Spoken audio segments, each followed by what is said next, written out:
नौजवान लड़की ने जब मस्जिद में तालिब इल्म के साथ रात गुजारी। ईमान अफरोज वाकया।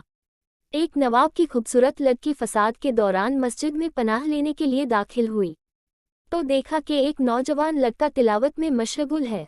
बगैर कोई आहट किए लड़की थोड़ी देर खड़ी देखती रही, फिर नौजवान के करीब चली गई। इस्लामी रंग में रंगे नौजवान ने जब अपने सामने लड़की के बेपर्दा हालत में देखा तो उसे मस्जिद से निकलने को कहा, लेकिन लड़की ने बाहर निकलने से इनकार कर दिया। नौजवान लड़के ने गुस्सा, मिन्नत, समाजत हर तरीका अपनाया, लेकिन लड़की ने बाहर जाने से साफ इनकार कर दिया और अल्लाह का वास्ता देकर कहने लगी, मुझे बाहर न निकालो, मेरी इज्जत को खतरा है, इसीलिए मुझे आज रात यहीं मस्जिद में गुजारने दिया जाए। नौजवान लड़के ने कहा, एक शर्त पर तुम मस्जिद में ठहर सकती हो कि एक कोने में पूरी रात खामोश बैठी रहोगी और किसी भी हाल में मुझसे बात न करोगी। लड़की चुपचाप जाकर एक कोने में बैठ गई।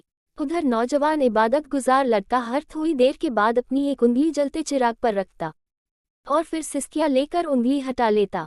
लड़की रात भर ये तमाशा देखती रही मगर कुछ बोल न सकी। अल्लाह अल्लाह करके सुबह हुई।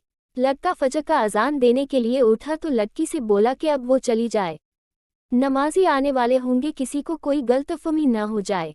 लड़की ने कहा, ठीक है, मैं जा रही हूँ, मगर मुझे एक बात बताएं कि रात भर हर थोड़ी देर के बाद आप अपनी उंगली जलते चिराग पर क्यों रखते थे। नौजवान लड़के ने जवाब देते हुए कहा, जब कभी मुझ पर शैतान का गलबा होता तो मेरी ख्वाहिश उभरती थी। शैतान कहता था, अकेली लड़की है, अपनी ख्वाहिश पूरी कर लो। मगर मैं जब अपने अंजाम यानी दोज़ख की आग को याद करता था तो मैं अपनी उंगली चिराग पर रखकर ये चेक करता था कि क्या मैं दोज़ख का आग सह पाऊंगा। मगर जल्द ही मुझे एहसास हो जाता था कि ये चिराग की आग पर एक छोटी सी उंगली में बर्दाश्त नहीं कर सकता था, तो कल क़यामत के रोज़ मेरा जिस्म जहन्नम का आग कैसे बर्दाश्त करता। लड़की चली गई। वक्त गुजरता गया। उस नवाबजादी के लिए अमीर से अमीर घराने के रिश्ते आते रहे, मगर वो हर रिश्ता ठुकराती रही। लड़की के वालिदैन बहुत परेशान थे कि आखिर माजरा क्या है। आखिर में लड़की ने ज़बान खोली और बोली, मेरी शादी उस मस्जिद में रहने वाले नौजवान लड़के से की जाए। अगर उसकी शादी उस नौजवान लड़के से न हो सकी तो वो कभी शादी नहीं करेगी। नतीजा, एक रात नफस को काबू में रखकर वो गरीब नौजवान महल में चला गया।